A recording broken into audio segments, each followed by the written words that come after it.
పథకాలు ఇచ్చాము. ఏం పథకాలు ఇచ్చాడు అన్న? ఒకసారి స్కూల్ పిల్లలకి ఇచ్చాడు 15,000. ఆ 15,000 ఏం చేశారు వాళ్ళు?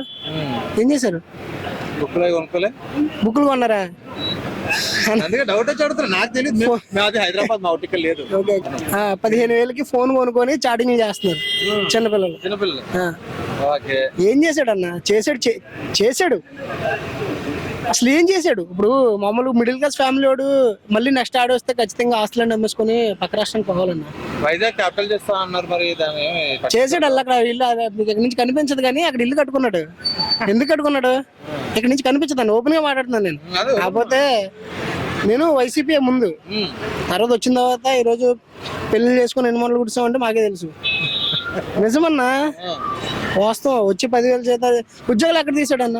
చదువుకున్న వాళ్ళకైనా తీసాడా పోనీ? మీకు తెలిసి నెక్స్ట్ టీడీపీ వస్తే బాగుంటుందేమో అని మా ఇంటెన్షన్.